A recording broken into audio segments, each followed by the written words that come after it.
저희 학창 시절은 아주 펜팔이 유행이었어요.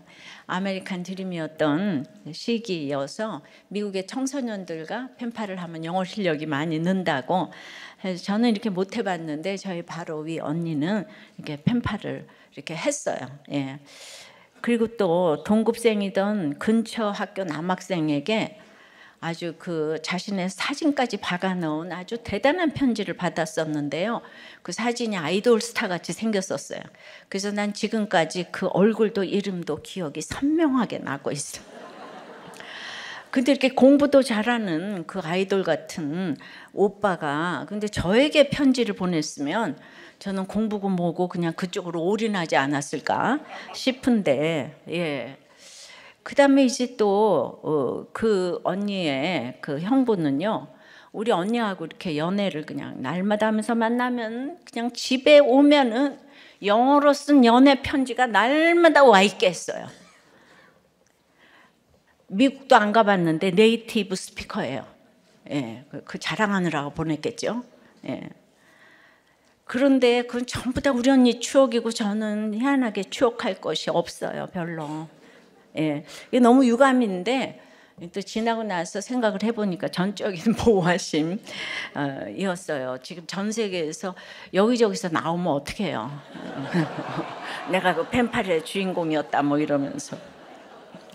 근데 요즘에 이런 펜팔의 편지는 자취를 감추었어. 근데 굉장히 낭만적이잖아요, 그죠? 그 종이 편지. 근데 이제 여기까지는 좋았는데 오늘 본문의 예후는 종류가 다른 간담회 아주 서늘한 편지를 보냅니다. 이스라엘에서 사마리아로 편지 2통을 보내는데요. 이 편지로 아합의 집이 이제 완전히 끝납니다. 이 편지처럼 우리를 깜짝 놀라게 하고 두렵게 하는 이런 사건이 갑자기 배달이 되는 수가 있어요. 밤새 안녕이라고 생각지 못한 소식과 사건이 우리들에게 갑자기 오잖아요. 그래서 이렇게 이 편지가 이르거든 하는 일을 당할 때 우리가 어떻게 해야 하는지 오늘 말씀을 통해 생각해 보겠습니다. 이 편지가 이르거든 첫째, 두려워하며 생각해야 합니다. 1절에요. 아합의 아들 70명이 사마리아에 있는지라 예후가 편지들을 써서 사마리아에 보내서 이스라엘 귀족들 곧 장로들과 아합의 여러 아들을 교육하는 자들에게 전하니 일렀으되 예후가 그야말로 이제 미친 듯이 칼을 휘두르고 있어요. 이 칼에 북이스라엘 요람왕 또 남유다 왕 아시아도 또 아합 집에 모든 악의 끝판왕인 이세벨도 다 심판을 받았어요. 이제 이쯤이면 끝나야 되는데 아합의 집이 정말 질겨요. 아직도 아들이 70명이나 남아 있다는 거예요.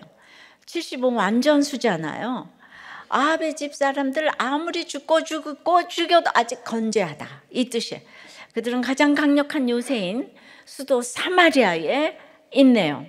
예후가 군대를 장악했어도 사마리아를 직접 공격해서 점령하는 것은 굉장히 부담스럽지만은 정통성과 명분을 얻기 위해서 이 일은 예후에게는 아주 꼭 필요한 일이었어요. 그래서 예후는 군대 대신에 편지를 보냅니다. 그런데요, 수신자가 누굽니까? 이스라엘 귀족들, 그 장로들과 아합의 여러 아들을 교육하는 자들이래요. 북이스라엘의 실권자들을 말하는데요. 근데 너무 이상하지 않아요? 지금 여기가 사마리아잖아요. 그런데 사마리아 귀족이 아니고 이스라엘 귀족이라고 해요. 이스라엘은 지금 예후가 머물고 있는 성이죠. 말하자면 부산에 있는 예후가 서울 여의도 국회에 편지를 보냈는데 그 수신자가 부산의 의원들이라는 거예요. 이해되셨습니까? 아이고 어려워. 공부를 좀 못하셨나 봐. 다시 가서 읽으세요. 들으세요. 그런데 이스라엘 장로와 귀족들 입장에서 생각하면요, 예후의 편지 공세는 기가 막힌 전략입니다. 예후의 편지를 받았을 때 이들은 소름이 돋았을 거예요. 10여 년 전에 그때 이세벨이 아합 이름으로 보낸 편지를 받은 귀족들이 여기 다시 등장해서 예후의 편지를 받을 줄 그 누가 상상이나 했겠습니까? 그 편지 내용은 그들이 이스라엘에서 함께 살던 동료 나봇을 죽이라는 거였잖아요. 그들은 그때 찍소리도 못하고 편지가 시키는 대로 했어요. 예, 편지 한 통으로 아합 집에 악에 동조하게 되었지요.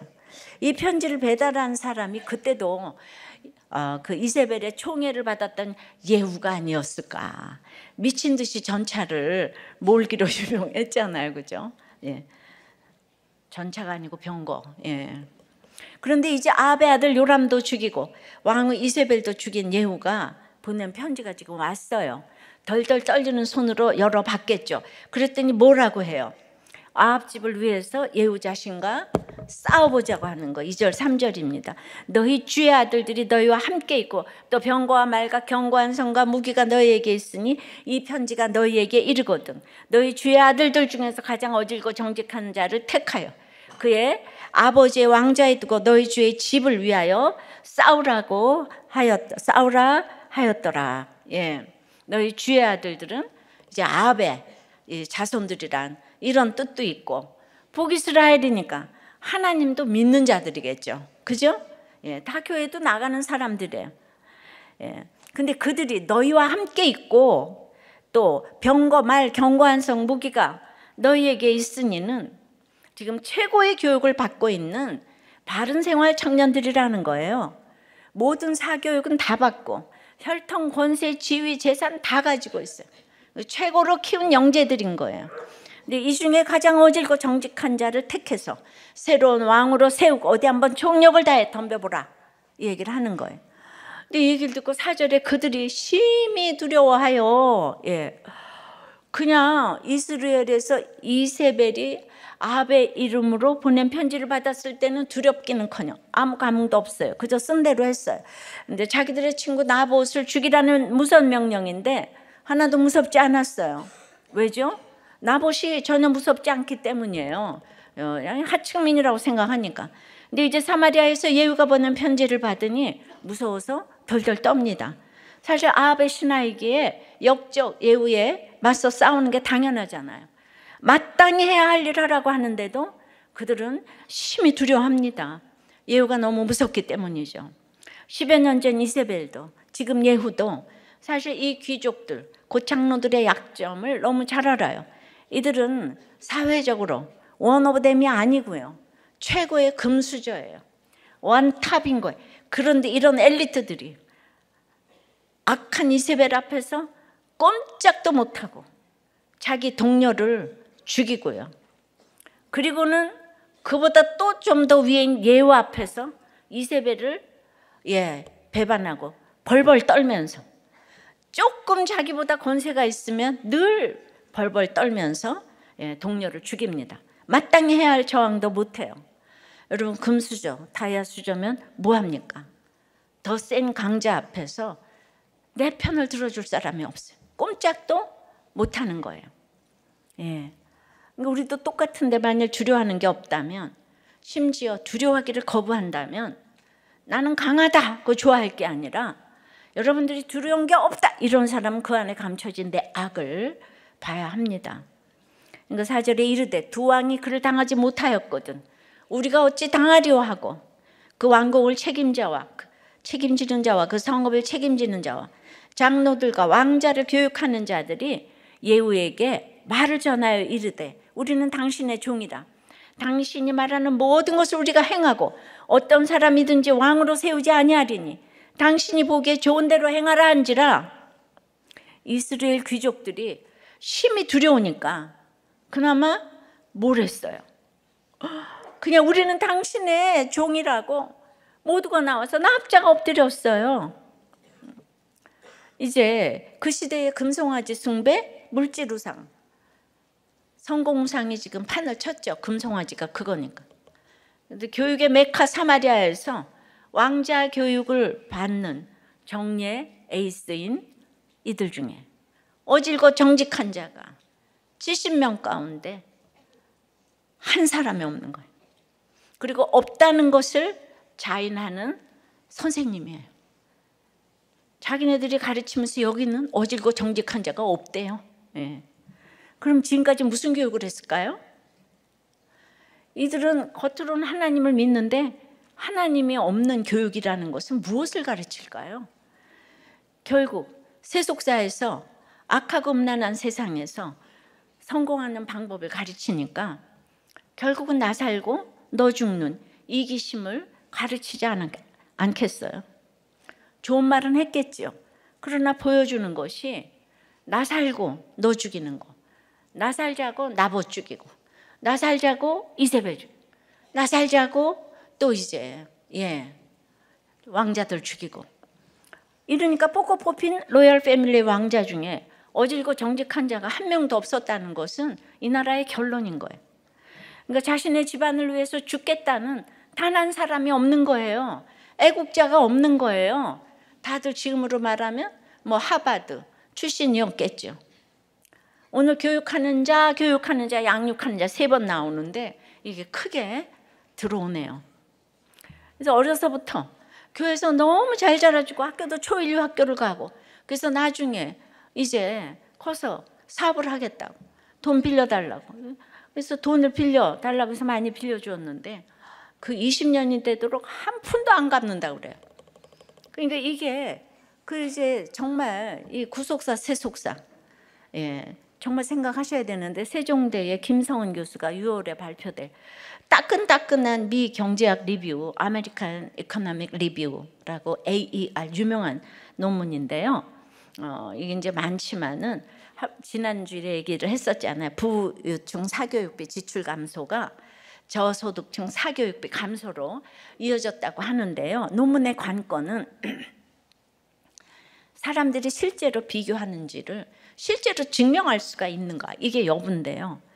그 김 교수님은 각 지자체가 청소년의 건강권, 인권을 보장하기 위해서 학원 시간을 제한한 조례를 도입한 것에서 중요한 데이터를 얻었다고 해요. 그래서 그 결과 그 조례는 고소득층의 사교육비 지출을 줄이는데 직접적으로 영향을 미쳤고, 또 그 사교육비를 줄이면 저소득층에서도 같이 사교육비를 줄이는 것이 확인된 것이에요. 그래서 그렇게 이제 되니까 출산율도 모든 소득층에서 상승했다는 거예요. 이게 뭘 얘기를 하냐면요, 우리가 이제 비슷한 환경이라면 잘할 아이들은 자기 실력으로 잘하는 거예요. 그러니까 공평한 거예요. 옛날에 전쟁 때도 다 못 먹고 못 살아도 잘할 놈들은 잘했어요. 그러면 은사가 각각이니까 전부 공부를 잘해야 쓰임 받는 게 아니잖아요, 그죠?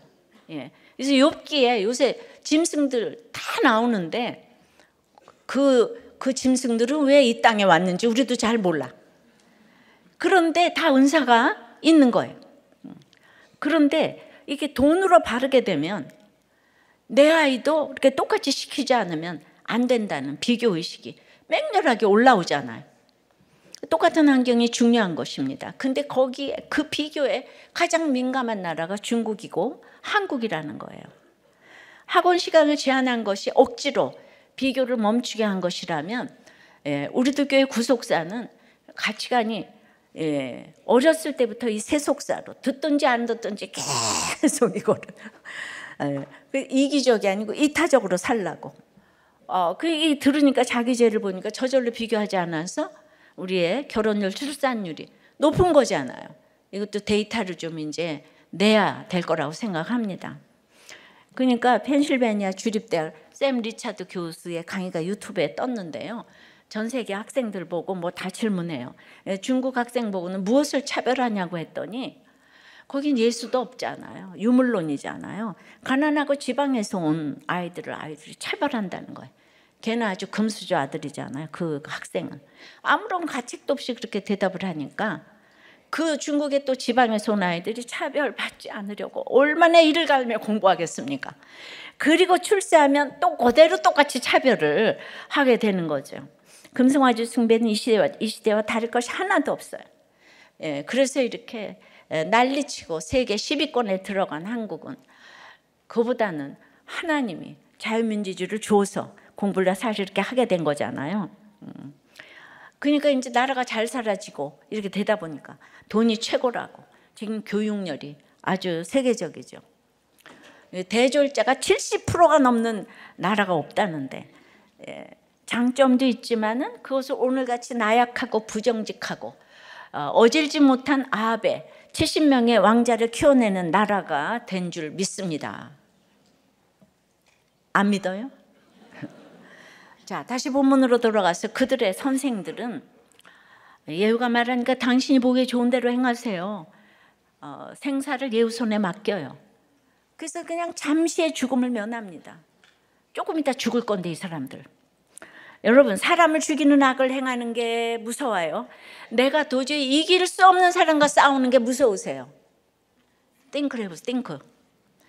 이스라엘 엘리트들은 나봇 죽이는 것보다 자기가 죽는 게 더 무서워요. 예. 이게 우리 인간의 모습이죠. 두려워할 줄 모르는 사람은 생각도 잘 못해요. 그저 탱크처럼 전진 돌격만 하다가 낭떠러지로 떨어지든지. 그래도 두려운 게 있는 사람은 멈출 줄은 알아요. 근데 너무 두려우면은요, 제자리에서 삽질만 하다가 싱크에서 또 가라앉죠. 탱크나 싱크나 똑같아요. 하지만 두려워해야 할 때 두려워하면은 이게 띵크를 해야, 탱크가 된다 그랬잖아요. 두려움 없는 게 좋은 게 아니에요. 겁이 좀 있어야 돼, 인생에 대해서. 성경에 두려워하지 말라는 명령이 365번 나오지만은 두려워하라는 명령도 10번 이상 나옵니다.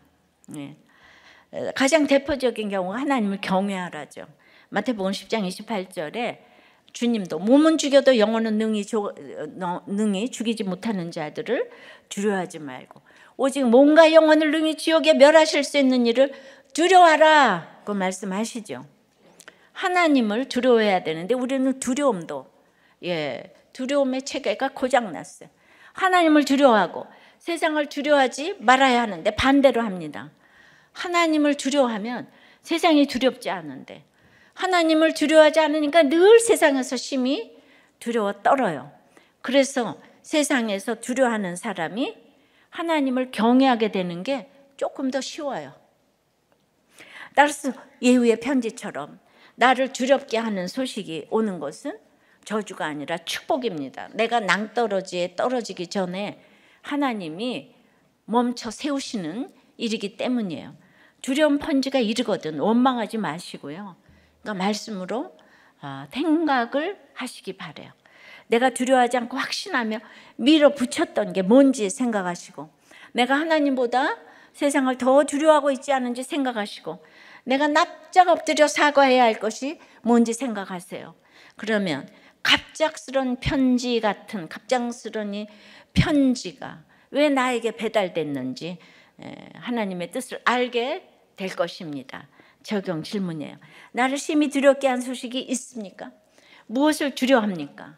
그것이 비교에서부터 비롯된 것임을 인지합니까?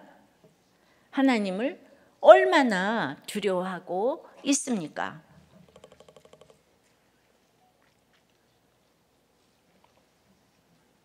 한 부목자님이 너무 두려운 일을 만났어요. 그는 이제 근데 그 두려운 사건 때문에 말씀이 들려지고 이제 공고함을 이제 당한 사건, 아들 사건이에요. 하여튼 중학교 시절부터 각종 사고를 저지르다가 드디어 구치소에 가게 됐어요.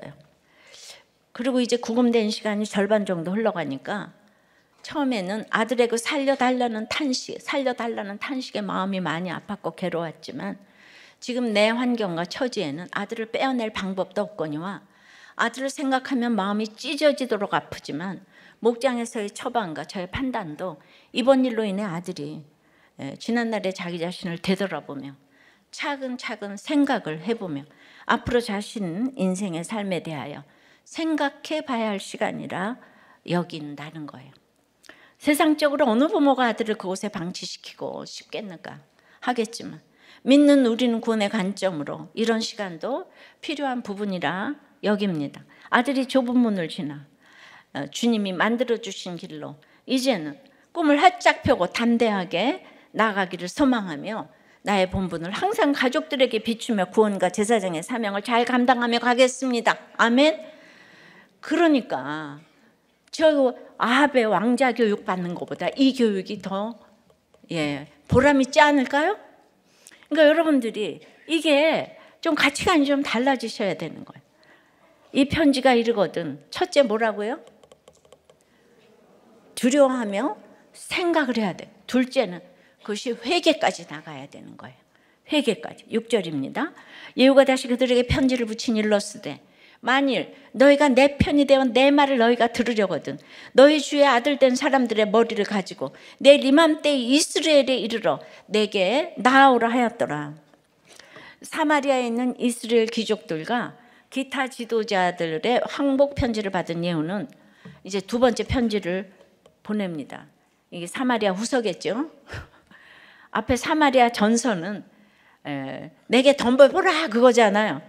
그런데 이번에는 내 편이 되어서 아합의 아들들의 머리를 가지고 오라, 왕족을 다 죽여라 이거잖아요.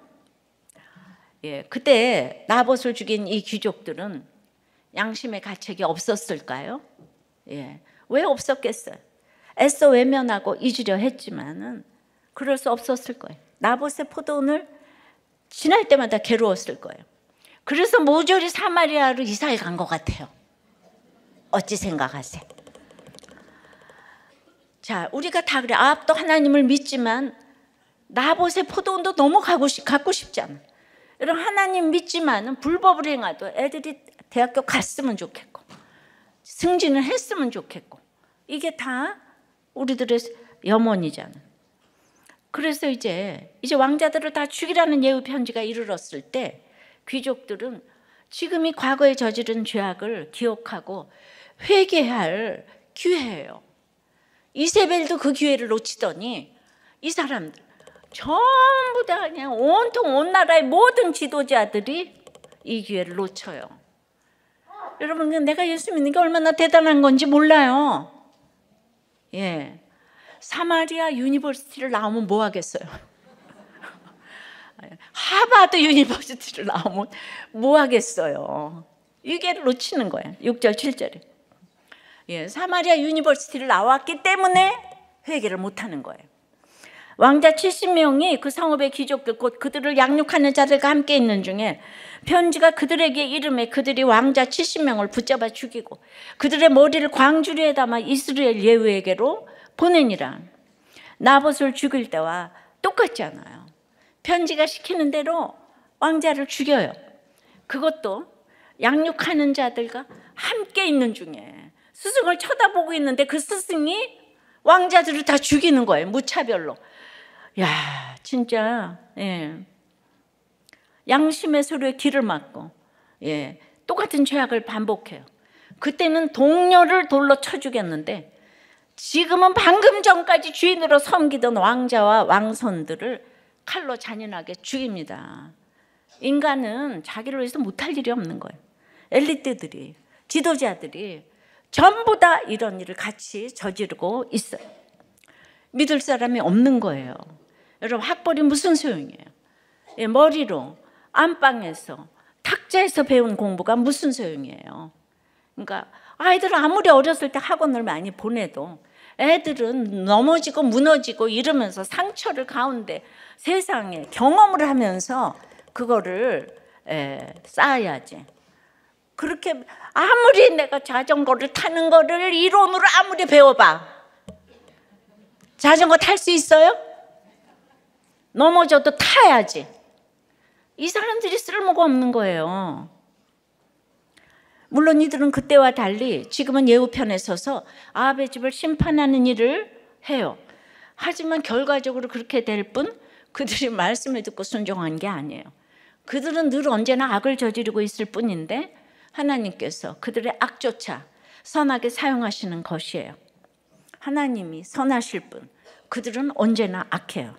이 귀족들은 오직 자기가 누리는 것을 지키기 위해서 이세벨을 두려워했고 그 다음에는 이세벨을 죽인 예후를 두려워하고 있어요. 이것이 진짜 좋았어. 이세벨을 경외하고 예후를 경외한 것이겠어요? 자존심이 너무 상하지만 내가 내 자리 때문에 목구멍이 포도청이다. 욕심 채우기 위해서 어쩔 수 없이 두려워한 것이죠. 어쩔 수 없이 두려워하니까 속으로는 생색이 얼마나 많이 났겠어요. 그러면 그 생색은요 어디로 이어지냐면 자기보다 약한 사람들에게 쏟아내게 돼 있어요. 그래서 그 약함은 악함으로 자기보다 약한 나봇을 아무렇지도 않게 죽이는 거예요. 그리고 그 잔인함으로 이제는 아합의 자손들, 자기한테 생사여탈을 다 맡기고 있는 그 아합의 왕자들, 다 죽이는 거예요. 이것이 회개 없는 인생의 결말이에요.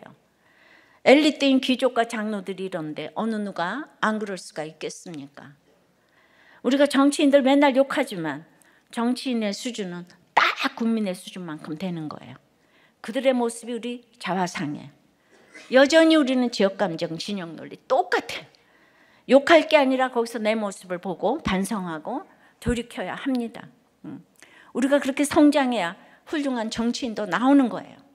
우리도 교회 구속사 말씀을 듣고 아직도 지역감정, 진영논리에 휩싸여 있으면 정말 소망 없는 거예요.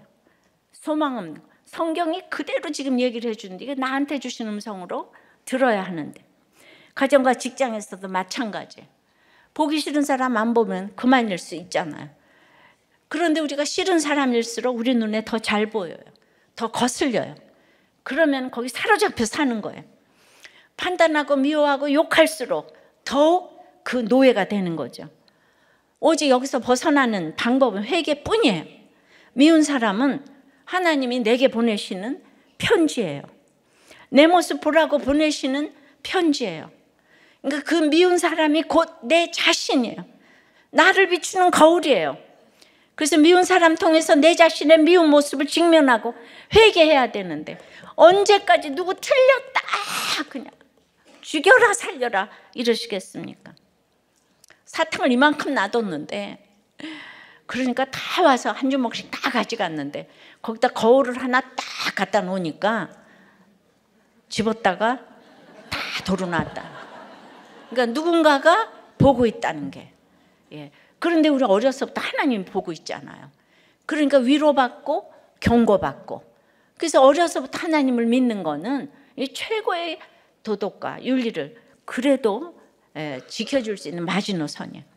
무서운 소식을 담은 편지 같은 사건이 갑자기 이르면은 이를 악물고 버틸 게 아니라 내 약함을 인정하며 두려워해야 하고요. 이거 두려워하면서 생각해야 되는 거예요. 근데 그게 다가 아니에요. 거기서 멈추지 말고 반드시 회개까지 나아가야 하는 거예요. 주님은 왜 우리를 빨리 천국 데려가시지 않고 이렇게 수고스러운 인생에 머물게 하실까요? 베드로전서 3장 9절에서 오직 주께서는 너희를 대하여 오래 참으사 아무도 멸망하지 아니하고 다 회개하기에 이르기를 원하시느니라. 내가 회개할 때까지 주님이 기다리시는 거예요. 내가 고집 부리고 버틸수록 주님이 인내하셔야 되는 거예요. 우리 자녀들이 고집 부릴수록 부모가 인내해야 되잖아요. 그래서 우리가 오늘 회개까지 나아가야 합니다. 사과는 미룰 게 아니에요. 생각날 때 바로 해야 되는 거예요. 오늘 가족과 지체들에게 사과할 것 있으면 바로 하시고, 하나님께 회개할 것 있으면 바로 회개하셔서 인생 최고의 기쁨과 자유를 맛보시면 좋겠습니다. 적용 질문이에요. 요즘 너무 미운 사람 누구예요? 그에게 비친 내 모습은 없습니까? 회개하기를 미루며 반복하는 죄악은 무엇입니까? 한 목자님이 해외를 나가면 물건 사는 게 중독인데, 하여튼 그 이제 볼리비아에서 퇴직 후에 박물관을 만들 계획으로 이제 땅도 다 사놓고 이제 은퇴만 하면 되게 됐는데, 세상에 그 가장 믿었던 여직원이 모든 대화 내용을 녹음해가지고 성희롱으로 감사받는 사건이 왔다는 거예요.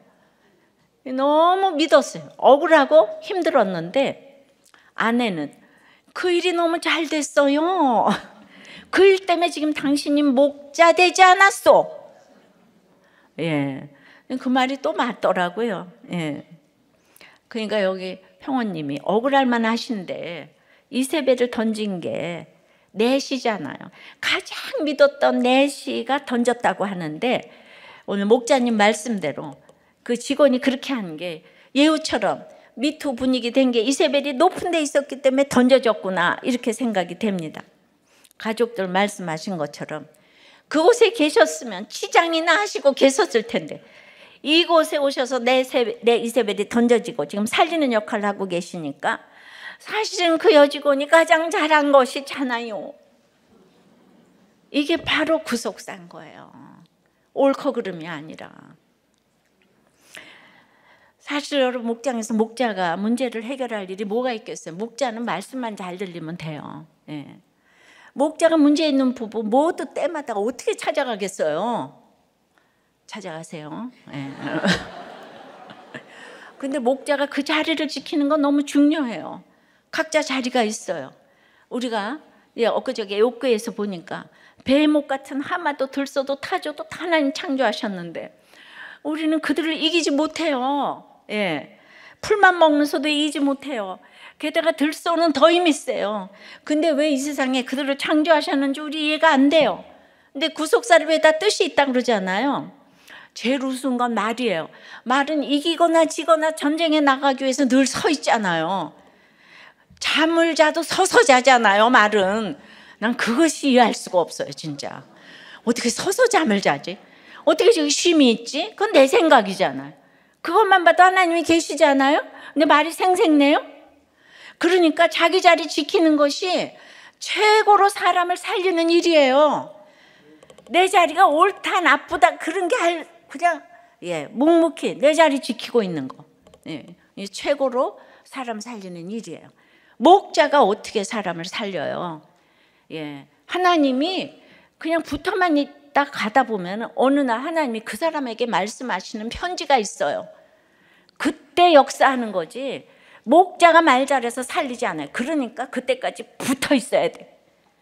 붙어 있게 하는 것이 목장의 가장 큰 아주 그냥 그 목적이에요.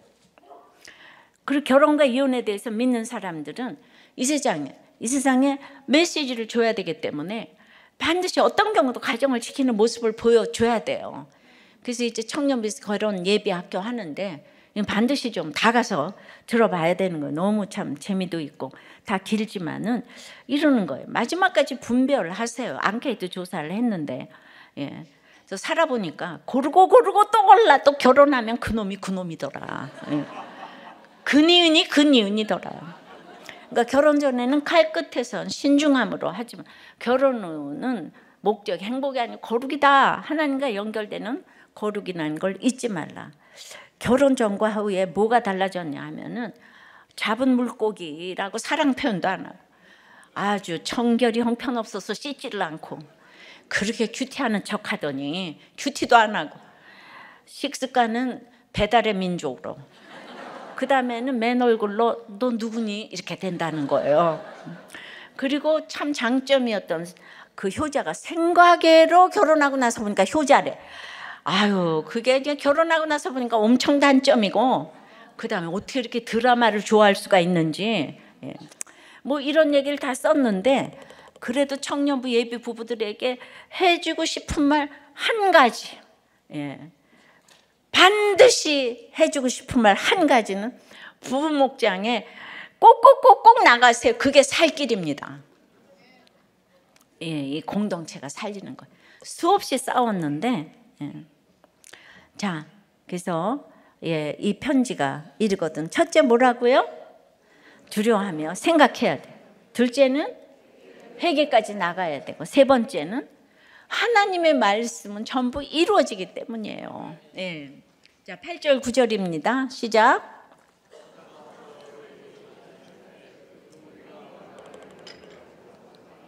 이르되 두 무더기로 쌓아 내일 아침까지 문 어귀에 두라 하고 이튿날 아침에 그가 나가서서 뭇 백성에게 이르되 너희는 의롭도다.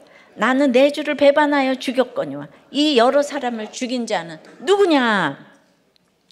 자, 이스라엘 귀족들이요 아합 자손의 머리를 가지고 이스라엘에 왔어요. 예후는 왕조가 바뀌었다는 걸 알게 하기 위해서 머리를 두 무더기로 쌓아서 이스라엘 성문 앞에 두라고 했어요. 머리가 70개면 그런 머리가 들어갈 바구니가 있었나 몰라. 아우. 그런데 모두가 그걸 보고 두려워서 예후에게 절대 복종할 거라고 기대했겠죠. 그리고 아침에 나가서 이러는 거, 이 끔찍한 짓을 벌인 사람은 이스라엘 백성도 아니고 자신도 아닌데 누가 이 끔찍한 짓을 행했노? 이러는 거예요. 글쎄 예후가. 무섭지 않아요 이 세상? 자기가 다 시켜놓고 누가 이 사람들, 이 왕자님들을 누가 죽였어? 이러는 거예요. 귀족들이 가슴이 철렁했겠죠. 시키는 대로 주인을 배신하고 그 집 자손을 다 죽이고 증거까지 가지고 왔는데 갑자기 범인 취급을 합니다. 예후는 내시들이 이세벨을 죽게 해서 내시들과 이세벨을 이간질 시켰잖아요. 지금 왕자들도 자기 손 하나도 안 대고 스승의 손으로 죽게 했어요. 근데 여러분들 누구를 믿겠어요? 하나님이 없는 사람, 그 어떤 최고의 위치에 있어도 최고의직이기 때문에 도움이 될 것이 있겠지만 정말 믿음의 대상이 아닌 거예요. 세상 사람들은, 회사에서 만난 사람들 예수 안 믿으면 절대로 지체가 못 돼요. 그러니까 은퇴하고 나서 결혼식 같은 거 가지 마요. 하나도 고마워하지도 않아요. 그런데 내가 저기도 부조하고 왔는데 나한테 연락 없다고 그냥. 사람은 믿음의 대상이 아니에요. 10절 11절에 그런즉 이제 너희는 알라 곧 여호와께서 아합의 집에 대하여 하신 말씀은 하나도 땅에 떨어지지 아니하리라. 여호와께서 그의 종 엘리야를 통해 하신 말씀이 이제 이루셨도다 하니라. 예후가 아합의 집에 속한 이스라엘에 남아있는 자를 다 죽이고 또 그의 귀족들과 신뢰받는 자들과 제사장들을 죽이되 그에게 속한 자를 하나도 생존자를 남기지 아니하였더라. 이제 백성에게 예후는 그런즉 이제 너희는 알라. 여러분들 모든 사건에서 알아야 할 게 있다는 거예요. 항상 사건에서 남의 집 불구경하듯 그런가 보다 이렇게 아무 생각 없이 흘려보낼 일이 아니라는 게, 내가 알아야 할 게 있는데 하나님의 말씀이 하나도 땅에 떨어지지 않고 다 이루어진다는 거, 그 예후 입으로 말합니다. 그 구체적으로 어떤 말씀인가요? 열왕기상 21장 21절에 여호와의 말씀이 내가 재앙을 내게 내려 너를 쓸어버리되 내게 속한 남자는 이스라엘 가운데 매인자나 노인자나 다 멸할 것이요 라고 엘리야 선지자를 통해 주신 말씀입니다. 아합에게 속한 남자는 다 멸하신다는 말씀이에요. 이 말씀이 하나도 땅에 떨어지지 않고 이제 이루셨다고 해요. 그래서 아합 집에 속한 남자를 다 죽였다고 합니다.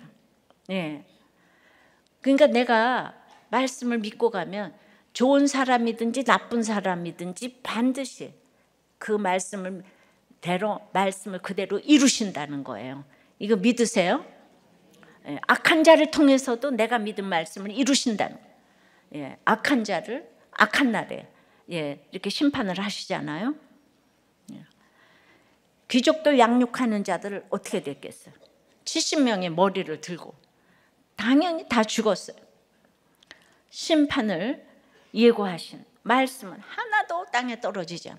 그러니까 내가 오늘 말씀을 믿고 가는 게 얼마나 평강을 누릴 수 있는 최고의 비결인지 몰라. 여러분들이 이타적으로 살고자 하면 두려운 게 없어요. 근데 늘 이기적으로 살고자 하니까 두려운 게 너무 많죠.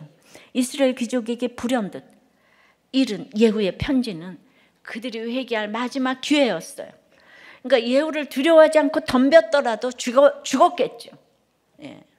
근데 두려워하고 시키는 대로 해도 잠시 후에 이렇게 다 죽어요. 그러니까 내 목숨을 구걸하고자 하는 건 이 땅에서도 비굴하고 결국은 죽어요. 그들이 살 길은 회개뿐이었는데 하나님 말씀에 귀를 기울여 본 적이 없기 때문에 어떻게 회개할 수 있는지 몰라요. 나봇은 돌로 쳐 죽임을 당해도 담대하게 순교를 했지만 이스라엘 귀족들은 두려워 떨다가 결국 예후에게 죽임을 당합니다. 여러분, 세속사는 악한 역사이기 때문에 세속사에 소망을 두면 안 되는 거예요. 이 땅에서 영생을 누리면서 구속사를 써가야 될 줄 믿습니다. 그래서 하나님의 말씀은 미리미리 들어둬야 되는 거예요. 복음은 장차받을 환난이잖아요. 큐티는 예방주사 맞는 것이고요. 그러니까 나는 무슨 일이 생길까 봐 우리들 교회 안 가, 뭐 이런 사람도 있는데 정말 고양이가 쫓아오는데 지 새끼가 구멍에다가 머리 쳐박고 나는 고양이 싫어 이러는 거하고 지금 똑같아요. 우리 밑동 잘린 나무인데 말씀을 미리 들어두면 자다가도 떡이 생긴다고 그러잖아요. 모든 일은 말씀대로 이루어지기 때문이에요. 말씀은 하나도 땅에 떨어지지 않아요. 예, 제가 부족해도 제가 죽으라고 말씀을 이렇게 날마다 읽고 가기 때문에 그냥 제가 잘난 게 없는데 그것 때문에 우리들 교회를 지키셨어요, 하나님. 내가 정말 잘난 게 없어요. 근데 평소에는 말씀 관심 하나도 없이 있다가 일이 생기면 그제서야 살 길 찾아 산만리 뛰어다니는 건 참으로 어리석고요. 물론 그렇게라도 돌아오면 사는 것이지만요. 이걸 미리 들어두면 얼마나 좋습니까? 들어둔 말씀이 있으면 놀라지 않을 수 있잖아요. 두려워하지 않고 당황하지 않고 말씀이 딱 기억이 나서 해석이 되잖아요. 이걸 혼자 할 수 없으니까 우리 목장에 있는 거 아니에요?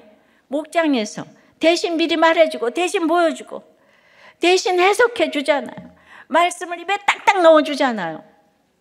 보험은 그렇게 많이 드는데 왜 목장은 안 가시려고 해요? 목장만한 보험이 없어요. 최고의 보험인 거예요. 예.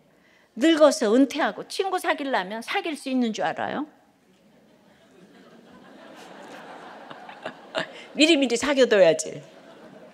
근데 지금이라도 안 늦었어요. 예. 전부 목장에 나가셔서 꼭 붙어가시길 바랍니다. 예. 적용 질문이요. 기대했다가 뒤통수 맞은 일이 있습니까? 그 일도 하나님의 말씀대로 이루어졌다는 것이 믿어집니까? 이번 주 매일 큐티로 예방주사 잘 맞겠습니까? 우리의 부족함을 보는 것이 목장임을 아십니까? 목장 가서 치료는 무슨 치료예요? 목장 가면 싫은 사람 투성이에요. 예, 그래서 가면은 저 인간이 싫어. 예, 그러니까 속으로 부글부글 끓으면서 얼마나 다 피로 값주고 사신 공동체이기 때문에 예, 내가 잘난 척할 수가 없는 거예요. 거기서 얼마나 내 교만을 보는지 몰라요. 교만을 보라고 목장에 가라고 하는 거예요. 예. 치료는 나중에. 그러니까 이제 이런 그 평원님이 이런 처방을 좀 내리셨어요. 상담 전문가도 사람을 쉽게 판단하지 못해요. 의사가 진단을 내리기 전에 검사를 많이 하듯 상담하기 전에도 검사 많이 하고 얘기를 충분히 듣고 나서 검사 결과를 이야기하는데 우리들 교회는 처방을 막 하잖아요. 저희가 조심해야 될 부분인데 우리가 말 한마디 잘못하면 마음이 딱 다쳐버려요. 그래서 옳은 소리를 하는 게 좀 조심스러워요. 공감이 충분히 안 된 상태에서 정답을 얘기하거나 처방을 내리면 마음이 다쳐서 공동체를 떠나가거든요.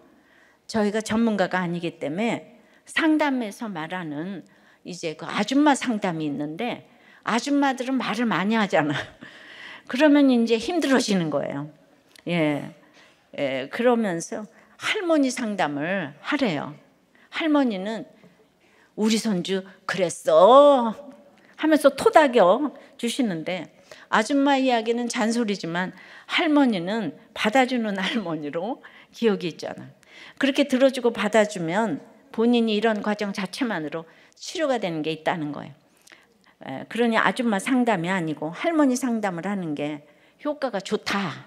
뭐 이제 이런 얘기를 하는데 들어주시고 공감해 주시면 목원들이 내가 어떻게 해야 하는지를 이렇게 보면서 알아지는 게 있는 거예요. 내 이 얘기를 들어줄 수 있는 그 한 사람이 없어서 다 병들었잖아요. 그죠? 그러니까 목장에 오시면은 일단은 이렇게 들어주시면 좋을 것 같은데 그래서 어떤 일이든지 그럴 수 있다고 붙어만 가라고 이 얘기만 해주시면 돼요. 말씀 오늘도 이 말씀 얼마나 어려워요. 붙어만 가라고 나도 몰라 그러시면 돼요. 나도 모르는데 그냥 아는 척하고 앉아 있는 거야 이러셔요 그냥. 그런데 이제 그 할머니 상담이 좋을 때가 있지만 이것이 한부모 가정이 되면은 할머니 상담에 한계가 있잖아요. 무서운 역할을 하는 사람이 없으니까 어디 나가서 쓴소리를 못 들어요. 근데 우리 손주 최고라고. 그렇다고 또 무서운 역할만 하는 한부모 가정은 또 상처를 줄 수 있잖아요. 언제나 너는 이래서는 안 되고 저래서는. 그러니까 목장에서의 상담도 할머니 상담, 아줌마 상담 골고루 단계마다 처방이 달라져야 되는데 이게 분별이죠. 그러니까 구원의 확신이 없으면 이게 분별이 안 되니까 이제 문제가 생기는 거예요. 예. 그러니까 목원들은 우리도 꽤 목자라면서요 이러죠. 예. 근데 목자가 뭐 죄졌어요? 맨날 목자가 돼가지고 그냥 참아야 되고 인내해야 되고 돈 받는 것도 아닌데 내 집 내가면서 이렇게 하는데 끊임없이 목자에게 요구를 하고. 예. 그런데 그러니까 목장마다 안 싸우는 목장은 이상한 거예요. 다 싸워야 돼. 그래서 거기서 내가 얼마나 죄인인가를 알아야 되는 거예요. 야, 주님은 이런 나를 위해서 십자가에 못 박히셨는데. 예. 그냥 지나온 인생을 생각하면 수없이 제가 리젝트를 경험하고, 예. 그걸 했는데 내가 죄인이라는 걸 아니까 어떤 것도 내가 수용을 이제 했는데, 그러니까 여러분들이 큐티를 해야 되고 양육을 받으셔야 돼요. 그냥 목장에서만 있으면 안 되고 그 1대1로 양육을 좀 받으시면서 나를 직면하셔야 되는 거예요. 목장은 싸울수록 목장이에요. 안 싸우는 목장은 로타리 클럽이에요. 싸우는 목장은 긴장하잖아요. 그래서 다 깨워서 목장에 매주일 이상한 사건들이 다 배달이 되잖아요. 집집마다 뭐 사역 부서마다 배달이 될 때 오늘 이렇게 이거를 두려워하며 생각해야 되는데 너 잘났다 나 잘났다 이러고 싸우시면 이제 안 되는 거예요. 예. 그러니까 우리 목원들도 목자 타령 좀 그만하시고 목자님이 왜 그 모양이냐 이 얘기 좀 그만하시고. 예. 정말 내가 목자를 하도 들볶아서 미안해요. 뭔 죄가 있어가지고 이렇게 죄송해요 꾸뻑. 예. 좀 살려주세요. 그러니까 이제 두려워하면서 나 그까짓 거 하나도 안 무서워 이러지 좀 마시고. 예. 두려워하면서 생각을 해야 되고 회개까지 나가야 되는 거예요. 그러니까 큐티를 하고 내가 죽어지고 썩어지고 미랄이 돼야 되겠는데 옳고 그름을 따지면서 그냥 너 잘났다 이거 이제 그만하시기 바랍니다. 이 편지가 배달될 때 해석을 잘해서 다 해결하는 각 목장이 되시기를 주의 이름으로 축원합니다. 예, 말씀을 맺어요. 이 편지가 이르거든. 첫째로 두려워하면서 생각을 해야 돼. 그리고 이제 상대방 잘못이 아니고 회개까지 나아가야 하는 거예요. 하나님 말씀이 무섭잖아요, 그죠? 하나님 말씀은 전부 이루어지는 거예요. 내가 그냥 기도하고 있으면 말씀이 이루어지는 거예요. 그러니 누가 뭐 이렇게 징계하지 않아도 내가 말씀을 믿고 가면 나봇은 죽었잖아요, 그냥. 나봇은 영원히 의인이에요. 나봇을 죽였더니 모든 귀족들, 이스라엘 귀족들, 이 엘리트들 영원토록 영벌에 빠졌잖아요. 이게 잠시 뒤에 일어날 일인데 우리가 내가 죽어지고 썩어지고 미랄이 되게 해달라고. 우리 찬송하고 기도할게요.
생각 못한 무서운 편지가 이제 목장에도 집에도 또 여러분 개인에게도 배달이 되었습니까?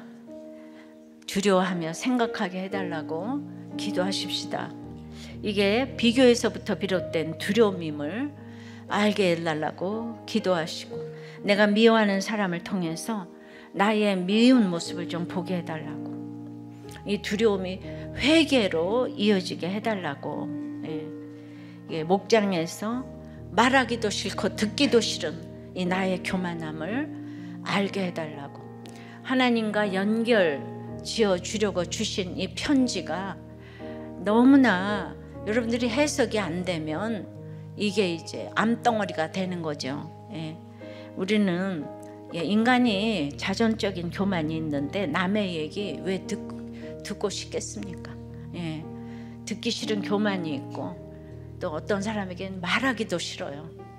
그런 걸 보면서 목장 가서 날마다 회개하고 오게 해달라고, 주님, 내가 예수 믿고 나를 위해 죽어주신 예수님을 생각하면서도 이렇게 싫은 게 있어요. 아버지, 정말 이런 나를 불쌍히 여겨달라고. 오늘 말씀을 보니까 가정과 교회 나라예요.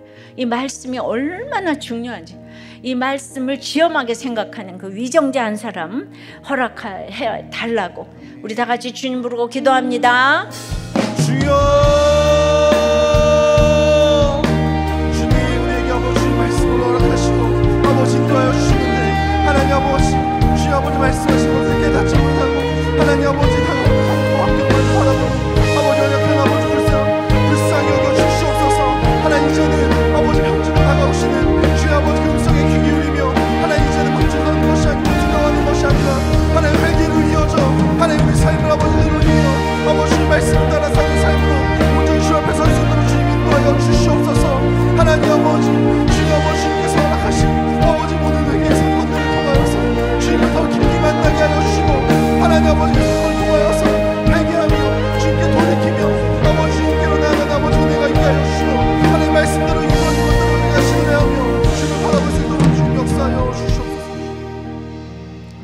아버지, 일생 동안 살면서 수많은 편지가 저에게 배달이 되었어요. 울 일도 많았고 고락간의 일도 많았습니다. 그래서 온몸과 영혼을 주님께 드린다고 수없이 고백을 했는데도 또 눈만 뜨면은 이제 큰 근심이 몰려왔습니다. 오늘 예후가 그 좋은 머리와 카리스마로, 그 충성심으로 모든 사람을 이간질시키는 걸 보았어요. 그래도 우리는 예후에게 다 몰려듭니다. 주님 좁은 길을 간다고 알아주는 게 아니에요. 그러나 이 세상 권력도 악한 날에 악한 자를 쓰시기에 하나님이 허락하시지 않으면 아무것도 얻어지지 않습니다. 주님, 이렇게 원리를 알고 우리들에게 힘든 편지가 배달이 됐다면 이제 우리가 밑동 잘린 나무라는 것을 알고 두려워하며 생각하며 회개까지 나가게 도와주시옵소서. 힘들다고 누군가를 내가 원수를 갖고 복수를 하고 이런 것이 아니라, 주님 짧은 인생 가운데도 천하의 구원 얻을 다른 이름을 주신 일이 없으니까 이 사건으로 예수를 전하는 우리 모두 각자가 되기를 간절히 소원합니다. 그래 하나님의 말씀이 전부 이루어지는 것을 믿게 하여 주시옵소서. 이 찬송대로 저 천성을 향하여서 고요히 갈 수 있도록 살든지 죽든지 주님 뜻대로 하게 해달라고 기도하는 우리가 될 수 있도록 역사하여 주시옵소서. 나라가 없으면 예배를 못 드려요. 주님, 이 나라에 이 말씀을 아버지 하나님 정말 근가옥조로 삼는 한 사람의 위정자를 허락하여 주시옵소서. 주님 불쌍히 여겨 주시옵시고, 아버지 하나님 우리가 나봇처럼 다른 사람들을 보기에는 형편없는 나봇이지만 그 나봇을 하나님이 얼마나 귀하게 여기고 또 귀하게 여기시는지를 우리가 오늘 보았습니다. 내가 목장에서 적용하고 그것이 너무나도 참으로 찌질해 보이고 사소해 보이지만 내가 말씀대로 적용하는 거, 이 땅에서 하나님이 가장 귀하게 여기시는 것을 오늘 저희들이 알았사오니 말씀 묵상하고 이제 그대로 적용하는 우리가 될 수 있도록 역사하여 주시옵소서. 주여, 이 가정과 나와 가정과 교회의 나라를 지켜 주시옵소서. 이 편지가 이르거든 행한 대로 부응하시는 것을 깨닫게 해주셔서 저희들이 신앙 고백으로 드린 헌금을 받아 주시옵시고 하나님께 드릴 것만 있고 사람들에게 줄 것만 있도록 저희들의 구속사적인 가치관으로 회사와 사업과 공부와 프로젝트와 아이디어에 주님 기름을 철철 부어 주시옵소서. 예수 그리스도 이름으로 기도드리옵나이다. 아멘.